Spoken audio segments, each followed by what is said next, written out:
वस्ती तुर्की और शुमाल मगरबी शाम में कल आए शदीद जलजले के बाद राहत और बचाव का काम जारी। खराब मौसम की वजह से राहत और बचाव के काम में आ रही हैं दुश्वारियां। वस्ती तुर्की और शुमाल जुनूबी शाम में महलूकीन की तादाद बढ़कर हुई 3700 से मुतजावुज। तुर्की में 7 रोजा कौमी शोक का ऐलान।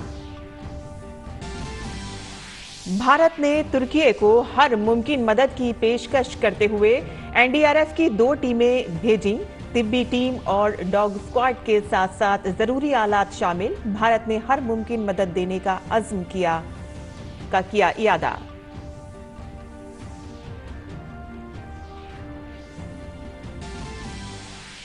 कुदरती आफात का सामना कर रहे तुर्की और शाम की मदद के लिए दुनिया हुआ मुत्तहद। अमेरिका, ब्रितानिया, ईरान, इराक, जर्मनी, यूनान ने मदद के लिए बढ़ाया हाथ। जरूरी अशिया भेजने का सिलसिला जारी।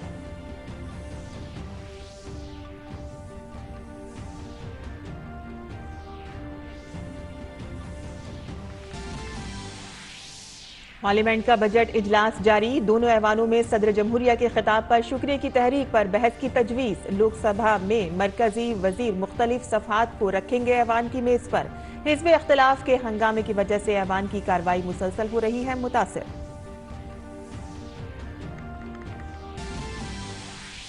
अक़लियती उमूर की वजारत ने जारी की नई हज पॉलिसी। नई हज पॉलिसी से आज़मीन हज को तकरीबन 50,000 रुपए की होगी बचत। बुजुर्ग, दिव्यांग और खवातीन आज़मीन हज को दी जाएगी तरजीह। 45 बरस से ज्यादा उम्र की खवातीन अकेले सफर हज के लिए दे सकती हैं दरख्वास्त। भारत की G20 की सदारत के तहत मुख्तलिफ रियासतों में मीटिंगों का दौर जारी। कच्छ के रण में पहले 3 रोजा सयाहती वर्किंग ग्रुप की मीटिंग की मेजबानी करेगा गुजरात। वजीर आला भूपेंद्र पटेल समेत मरकजी वजीर जी किशन रेड्डी और पुरुषोत्तम रूपाला प्रोग्राम में होंगे शरीक। त्रिपुरा, मेघालय और नागालैंड में असेंबली इंतखाबात के लिए तशहीरी मुहिम तेज। बीजेपी के सीनियर रहनुमा और वजीर दिफा राजनाथ सिंह त्रिपुरा में 2 मकामात पर विजय संकल्प रैली से करेंगे खिताब। वहीं टीएमसी रहनुमा ममता बनर्जी अगरतला में करेंगी रोड शो। मेघालय और नागालैंड में कागजात नामजदगी दाखिल करने का आखिरी दिन आज। आदाब नाज़रीन, खबरनामे में आपका इस्तकबाल है। मैं हूं साइमा खान। अब खबरें तफसील से। वस्ती तुर्की और मगरबी शाम में कल तेज जलजले के बाद अब तक 3,700 से ज्यादा अफराद की मौत हो गई है और हजारों अफराद जख्मी हुए हैं। तुर्की में महलूकीन की तादाद बढ़कर 2,316 और शाम में जलजले की वजह से मरने वालों की तादाद 1,444 हो गई है। मौसम सरमा में कई हजार अफराद के जख्मी और बेघर होने से हालात इंतहाई संगीन हो गए हैं। वहीं मौसम की वजह से राहत और बचाव के काम में रखना पड़ रहा है। 7.8 की शिद्दत के जलजले की वजह से तुर्की के शहर में कई अपार्टमेंट, कई ब्लॉक मुनहदिम हो गए हैं। तो वहीं कई साल से जंग की वजह से बेघर लाखों शामी बाशिंदों पर जलजले ने कहर बर्पा कर दिया है। तुर्की में खराब मौसम के दरमियान सुबह सवेरे तुलू होने से कब्ल इस सदी का सबसे शदीद जलजला आया और इसके बाद दोपहर में 7.7 और 7.6 की शिद्दत के जलजले के झटकों ने हालात को मजीद संगीन बना दिया।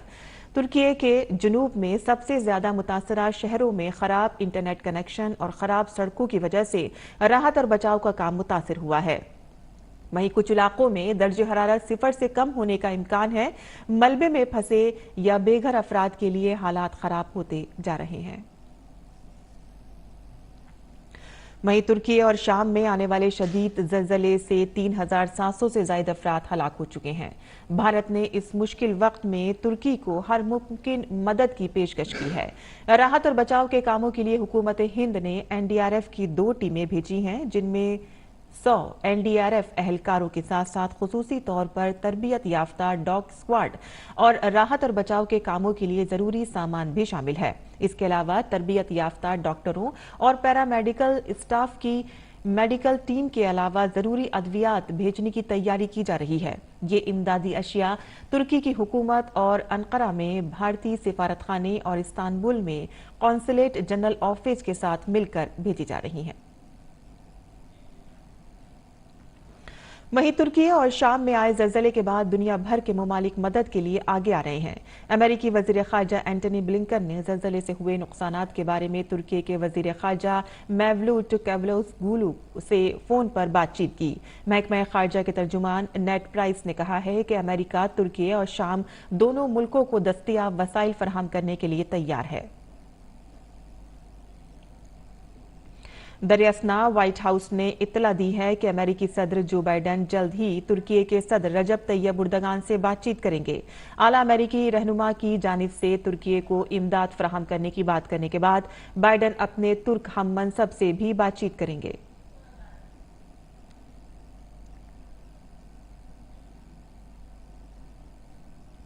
वहीं यूनानी हुकूमत ने भी हंगामी इमदादी कारकुनों की एक टीम तुर्की भेजी है ताकि पीर को तुर्की में आए तबाहकुन जलजले से मुतासरा इलाकों में इमदादी और बचाव के कामों के लिए हर मुमकिन मदद फराहम की जा सके।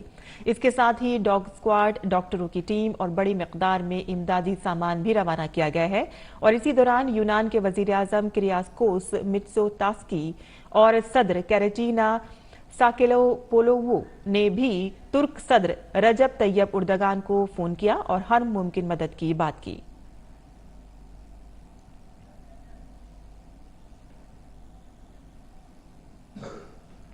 वहीं रूस ने तुर्की और शाम में इमदादी टीमों और डॉग स्क्वाड से लैस 4 तैयारे भेजकर मदद का हाथ बढ़ाया है। रूस की हंगामी सूरत हाल की वजारत ने कहा है कि डॉग स्क्वाड की 7 टीमें और 100 से जायद इमदादी कारकुनों को जलजले से मुतासरा इलाकों में रवाना कर दिया गया है। वजारत ने कहा है कि रेस्क्यू टीमें मुतासरीन के बचाव और राहत के लिए तमाम जरूरी आलात से लैस हैं। रूस ने कहा है कि वो एक एयर मोबाइल अस्पताल और रूसी इमरजेंसी वजारत से 40 से जायद माहिरीन भी भेजेगा।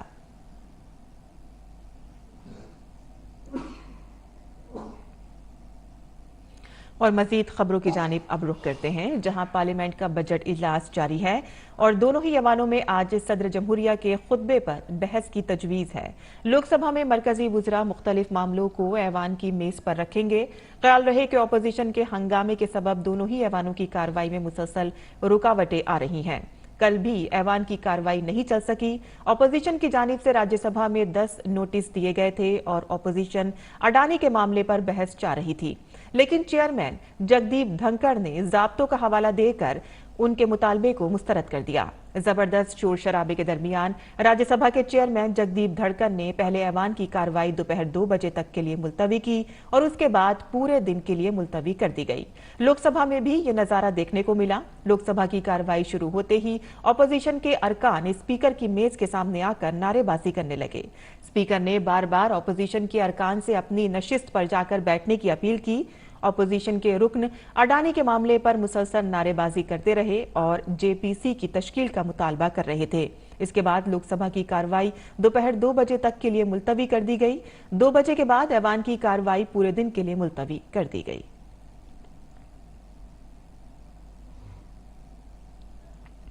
पार्लियामेंट के बजट इजलास के दौरान होने वाली बीजेपी पार्लिमानी पार्टी की आज मीटिंग होगी। इसमें बजट समेत मुख्तलिफ जरूरी मसाइल पर बहस होगी और ऐवान में अपोजिशन के हंगामे के दौरान कार्रवाई खुश उसलूबी से चलाने की हिकमत अमली तैयार की जाएगी।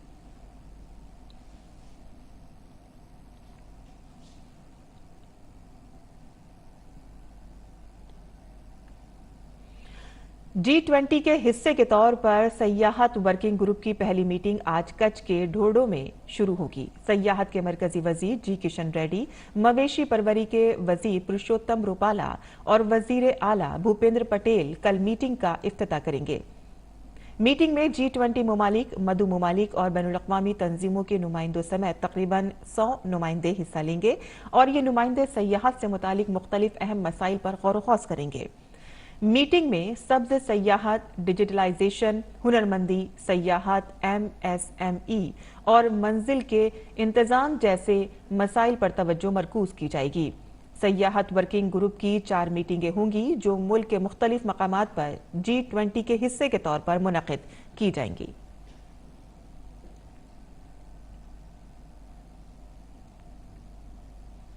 वहीं भारत की G20 की सदारत में गुवाहाटी में पहली यूथ G20 की मीटिंग का आज दूसरा दिन है। 3 दिन तक चलने वाली इस मीटिंग में G20 ममालिक के 320 से ज्यादा नौजवान नुमाइंदे हिस्सा ले रहे हैं। इस मीटिंग में नौजवानों और खेलों के उमूर के वजीर अनुराग सिंह ठाकुर ने Y2 नुमाइंदों के साथ नौजवानों के एक मुज़ाकरे में शिरकत करेंगे। मीटिंग के आखिरी दिन मुख्तलिफ मौज़ूआत पर व्हाइट पेपर जारी किया जाएगा। इस मौके पर आसाम के वज़ीर आला हेमंत बिस्वा शर्मा आसाम के तलबा और तालीम के माहिरीन तहकीकी मकाले भी पेश करेंगे।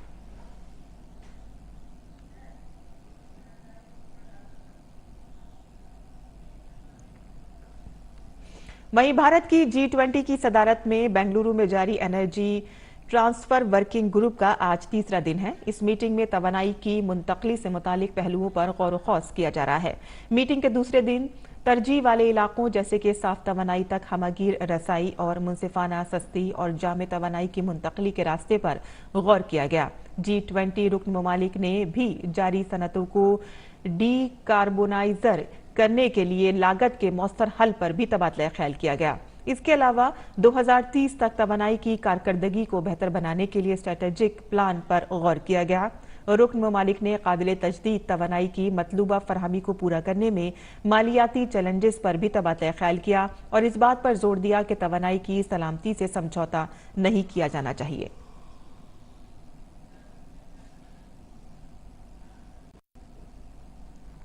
बॉलीवुड के मशहूर गुलकार पवन का कहना है कि भारत दुनिया के नक्शे पर तेजी से उभर रहा है। भारत इस साल G20 की सदारत कर रहा है और इसके तहत गुवाहाटी में जारी Y2 बैनुल-अक़वामी इजलास में दुनिया भर से आए नौजवानों को उन्होंने महसूर कर दिया। हमारे नुमाइंदे विशाल बैरिस्टो ने उनसे खास बातचीत की। और मैं हूं सैंडबार आइलैंड पर और मेरे साथ है असम की आवाज पापोन। पापोन ने एक जबरदस्त परफॉर्मेंस के साथ सबका दिल जीत लिया है।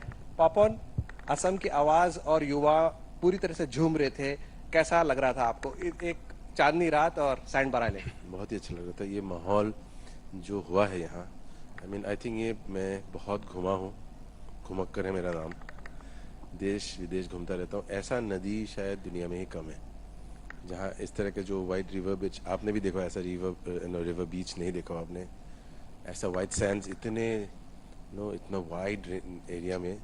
तो I am glad that finally we have made a place like this where the world can come and सबको आके देख सकते हैं कि है क्या ब्रह्मपुत्र, क्या है वैली ऑफ ब्रह्मपुत्र, क्या है यहाँ ब्रह्मपुत्र के तट में कौन रहते हैं, कितने अलग भिन्न कल्चर्स हैं। तो आई थिंक ये बहुत ही अच्छा हुआ है जो इस बार हुआ है Y20 के तहत या G20 के तहत। ये बिल्कुल सही कहा आपने, क्योंकि ये मौका था हम अपना कल्चर शोकेस करेंगे। आसाम ने अपना कल्चर शोकेस किया, साथ ही हमने देखा कि जो G20 कंट्रीज के जो युवा थे वो भी बहुत मजा ले रहे थे। उसकी वजह क्या थी? म्यूजिक हैज नो बैरियर या आपकी आवाज में जादू है? दोनों है। माहौल ऐसा हुआ, अच्छा लगा। देश से नहीं विदेश से भी लोग आए थे, तो उनको ये एक सैंपल करना आज का जो मुख्य रीज़न था, ये था कि थोड़ा सा जो इंडिया का डाइवर्सिटी वो दिखा पाए हम। नॉर्मल जो कॉन्सर्ट होता है उसमें एक तरह के गाने गाते हैं मोस्टली, रोमांस या ये। आज अलग अलग सभ्यता के या संस्कृति के एक झलक दिखाया गया। एक्चुअली मैंने जितना कोशिश किया एंड अच्छा लगा कि सब झूमे, अपने यहाँ के लोग, राज्य के लोग, देश के लोग, विदेश के लोग, बहुत अच्छा लगा। आसाम की आवाज आप हैं और भारत जो है वो ग्लोबल साउथ की आवाज बनता जा रहा है। प्रधानमंत्री नरेंद्र मोदी के नेतृत्व में अब भारत जो है वर्ल्ड स्टेज पे आ गया है। आपने इतने देशों के युवाओं के सामने आज गाना गाया, एक युवा होने के नाते आपको कितना गर्व देता है? बहुत ही ज़्यादा। हमें सबको पता है कि भारत की सभ्यता जो है मतलब बहुत ही पुरानी है। हमारा जो बिलीफ सिस्टम है वो बहुत पुराना है। शून्य से लेके, योगा से लेके हमने क्या नहीं दिया दुनिया को भी पता है। लेकिन अब दुनिया इसको एक्नॉलेज कर रही है, वापस से इधर आके इंडिया से सीख रहे हैं जो हमने पहले दुनिया को भेंट किया था एक तरह से। तो ये अच्छा वक्त है हमारे लिए, अच्छा समय है हमारे लिए, अच्छा समय है। शून्य से लेकर शिखर तक अब भारत होगा, ये कहना है पापोन का। कैमरामैन अनूप के साथ मैं विशाल बैरिस्टो, DD news, standby island, Brahmaputra. वहीं अक़लियती उमूर की वजारत ने कल नई हज पॉलिसी जारी कर दी। नई पॉलिसी में आज़मीन हज को राहत देते हुए हज पॉलिसी 2023 में कुछ बड़ी तब्दीलियां की गई हैं। हुकूमत ने इस मरतबा हज फॉर्म को मुफ्त कर दिया है। इससे आज़मीन हज को तकरीबन 50,000 रुपए की बचत होगी। इससे कबल हज की दरख्वास्त के साथ बैग, सूटकेस, छतरी, चादर जैसी अशिया के लिए पैसे लिए जाते थे, लेकिन अब इन चीजों के पैसे नहीं लिए जाएंगे और आज़मीन हज अपनी तौर पर ये सामान खरीद सकते हैं। इस मरतबा बुजुर्ग, दिव्यांग और खवातीन आज़मीन हज को तरजीह दी जाएगी। 45 बरस से ज्यादा उम्र की खवातीन अकेले सफर हज के लिए दरख्वास्त दे सकती हैं। इससे कबल बगैर महरम के 4 खवातीन साथ में सफर हज पर जाने की दरख्वास्त दे सकती थी, लेकिन अब से खत्म इसे कर दिया गया है। खवातीन आज़मीन हज के लिए महरम के और 70 बरस से जायद उम्र के आज़मीन हज के लिए दोबारा हज किए जाने वालों को इजाफी रकम अदा करनी होगी। नई पॉलिसी के मुताबिक 1,75,000 में से 80% आज़मीन हज कमेटी के जरिए और 20% अफराद प्राइवेट टूर ऑपरेटर्स के जरिए जाएंगे। जिन अफराद हज कमेटी के जरिए पहले हज कर चुके हैं वो दरख्वास्त देने के अहल नहीं होंगे। हज के लिए दरख्वास्त फार्म रियासत या मरकज के जेर इंतजाम इलाकों की हज कमेटी से मुफ्त में हासिल किया जा सकता है या हज कमेटी की वेबसाइट hajcommittee.gov.in के साथ या एंड्रॉइड ऐप हज कमेटी ऑफ इंडिया से भी हासिल किया जा सकता है।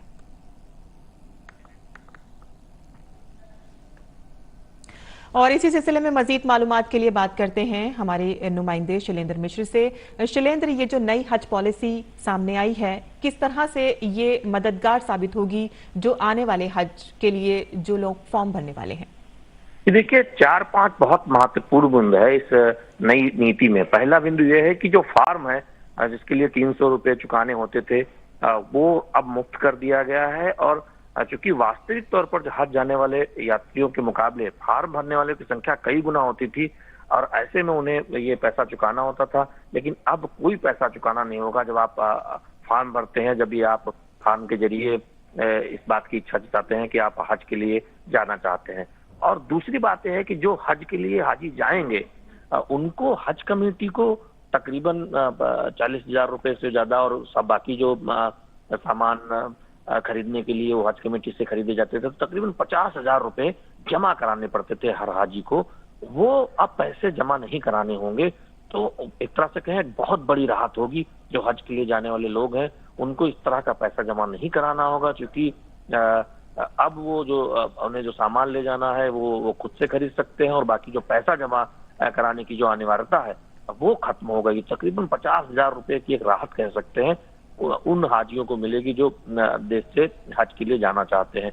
तीसरी बात यह है कि कई और छूट दी गई है। कई हम जानते हैं कि जो हज कोटा है उसे तो समय समय पर बढ़ाया जाता है। इसके साथ ही साथ इसमें इस बार 80% हज कमेटी के जरिए और 20% प्राइवेट टूर ऑपरेटर के जरिए जाएंगे।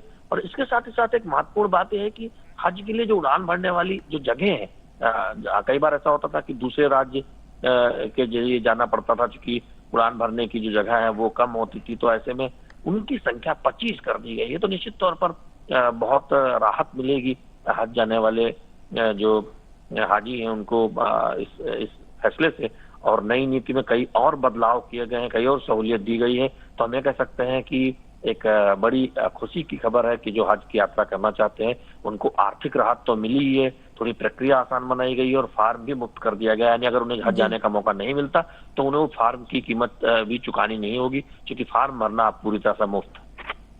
जी शैलेंद्र, हम देख रहे हैं कि ये जो नई हज पॉलिसी अभी आई है उसमें खवातीन को ज्यादा राहत दी गई है, जैसे कि अब वो महरम के बगैर भी अपनी दरख्वास्त हज के लिए दे सकती हैं और साथ साथ जो 45 बरस से ज्यादा की जो उम्र की जो औरतें हैं वो भी हज के लिए बगैर महरम के दरख्वास्त इसमें दे सकती हैं। और खास तौर पे ये भी कहा गया है कि जो 2 बार या 3 बार जो हज करते हैं उनके लिए ज्यादा रकम देनी होगी या वो बाहर ऑपरेटर्स के जरिए ही वो कर सकते हैं, इससे लोग भी ज्यादा से ज्यादा हज कर सकेंगे।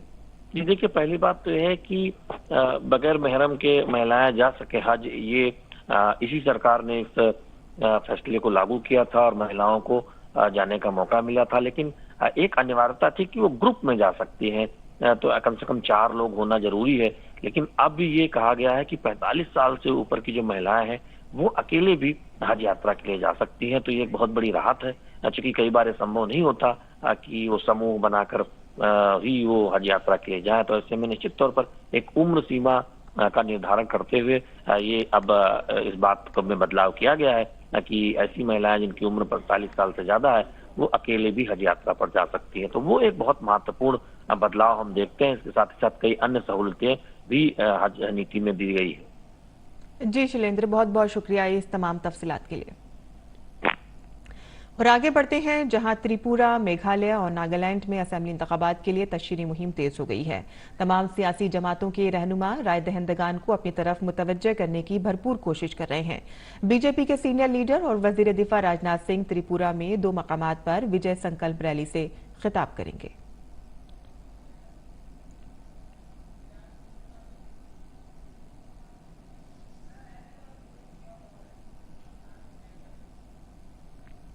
वहीं दूसरी जानिब मगरबी बंगाल की वजीर आला और टीएमसी सरबराह ममता बनर्जी भी त्रिपुरा में इंतखाबी मुहिम में मसरूफ हैं। ममता बनर्जी अगरतला में रोड शो करेंगी।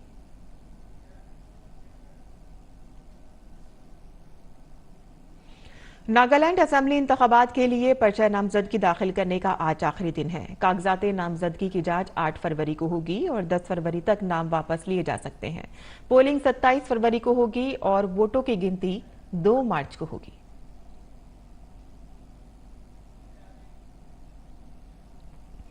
मेघालय असेंबली इंतखाबात के लिए नामजदगी का आज आखिरी दिन है। कल पर्चों की जांच की जाएगी और 10 तारीख तक नाम वापस लिए जा सकेंगे।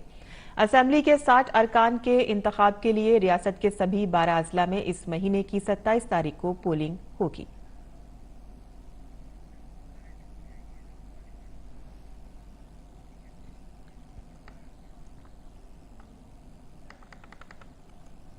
और वस्ती तुर्की और मगरबी शाम में कल तेज जलजले के बाद अब तक 3,700 से ज्यादा अफराद की मौत हो गई है और हजारों अफराद जख्मी हुए हैं।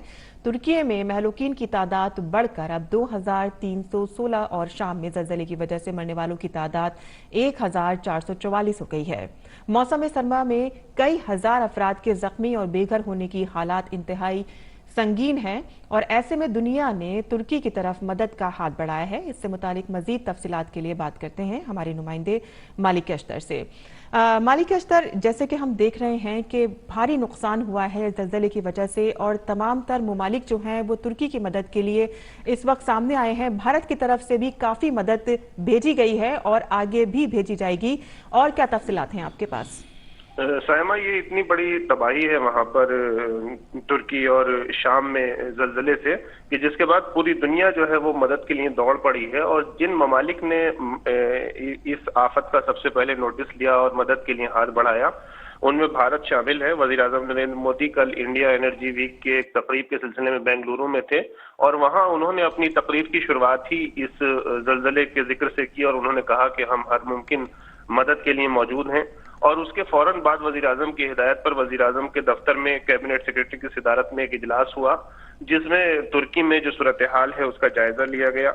और उसके बाद कल देर रात हमने देखा कि भारतीय फजाइया का C-17 ग्लोब मास्टर तैयारा जो है वो इमदादी सामान और जो इमदादी कारकुनान है उनको लेकर तुर्की रवाना हो चुका है। ये जो तैयारा रवाना किया गया है इसमें इमदादी सामान है, मेडिकल कुछ अद्वियात हैं, साथ ही चूंकि मलबे से अभी लोगों को निकाला जाना है तो ड्रिलिंग के बहुत जदीद आलात भेजे गए हैं। साथ ही कुछ डॉग स्क्वाड भेजा गया है, बहुत सारे वर्कर्स NDRF के वर्कर्स हैं। तो हिंदुस्तान जो है वो हर मुमकिन मदद के लिए पहले ही पेशकश कर चुका है और अब बाज़ाब्ता अमली तौर पर मदद भेजी जा चुकी है।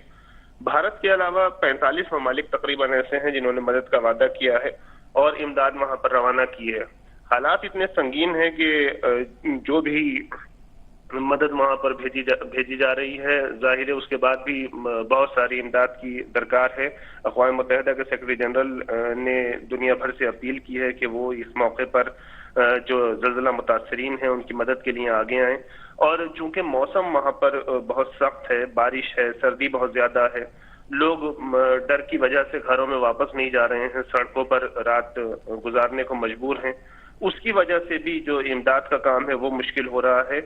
और जैसे जैसे वक्त बढ़ता जा रहा है तो जाहिर है कि जो मलबे तले दबे अफराद हैं वो जिंदगी की बाजी भी हार रहे हैं और हम देख रहे हैं कि मरने वालों की तादाद लगातार बढ़ती जा रही है। जी मालिक अख्तर, बहुत बहुत शुक्रिया इस तमाम तफसीलात के लिए। तो तुर्की इस वक्त बहुत ही मुश्किल वक्त से गुजर रहा है, जहां भारत की तरफ से काफ़ी मदद की उनको पेशकश की गई है और इसी के साथ साथ काफ़ी टीमें वहां पर भेजी गई हैं, मेडिकल टीमें भेजी गई हैं, डॉग स्क्वाड टीमें भेजी गई हैं और भी अद्वियात की खेप जो है वहां पर पहुंचाने की तैयारियां की जा रही हैं। आगे बढ़ते हैं और बात करते हैं नेपाल की, जहां नेपाल में इतवार को राष्ट्रीय स्वतंत्र पार्टी की जानिब से हुकूमत छोड़ने के फैसले के बाद वजीर आजम पुष्प कमल दहल प्रचंड को 2 वजारतों का चार्ज दे दिया गया है। मेहनत, मंसूबाबंदी और समाजी तहफ्फुज के वजीर डोल प्रसाद आर्यल और तालीम, साइंस और टेक्नोलॉजी के वजीर शिशिर खनाल ने शहरियत के तनाजे के बाद राबी लामीचा ने नेपाल के वजीर दाखिला के तौर पर दोबारा मुकर्रर करने का मुतालबा मुस्तरद होने के बाद अपने नुमाइंदों से इस्तीफा दे दिया था और इतवार की शाम दोनों वुजरा ने अपने ओहदों से इस्तीफा दे दिया था। नेपाल की सदर विद्या देवी भंडारी ने वजीर आजम पुष्प कमल दहल प्रचंड की सिफारिश पर इन दोनों वजारतों की जिम्मेदारी उन्हें सौंप दी। मुत्तहदा अरब अमारात में कार्बन के अखराज को कम करने के लिए इक़दामात किए जा रहे हैं, जिसमें वो अमारात के एक प्लेन के जरिए पहले से जारी ईंधन को पायदार ईंधन में तब्दील करने की कोशिश हो रही है।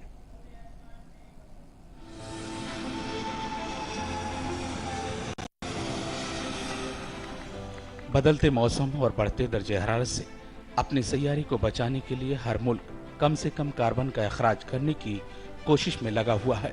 दरियासना मुत्तहदा अरब अमारात ने 2050 तक खालिस सिफर कार्बन अखराज करने वाला मुल्क बनने के सम्त में एक अहम कदम उठाया है।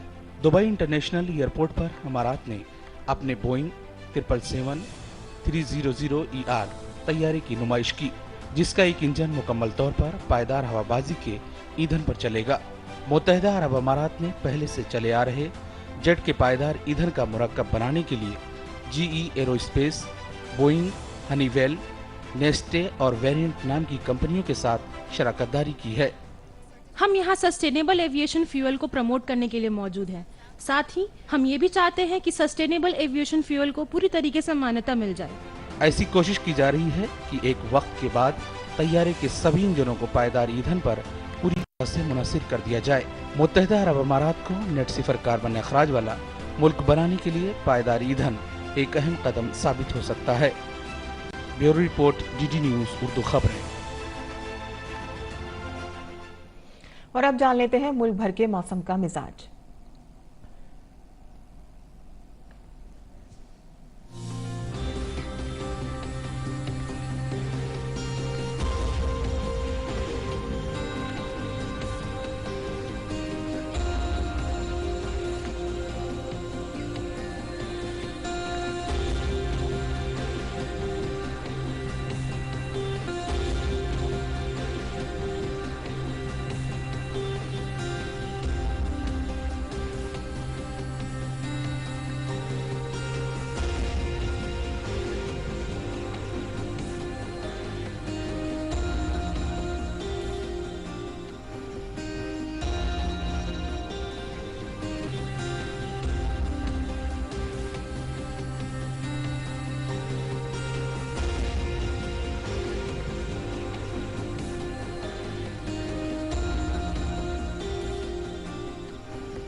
और इसी के साथ ही हमारा खबरनामा यही खत्म पसीर होता है। हमारी पूरी टीम को दें इजाजत।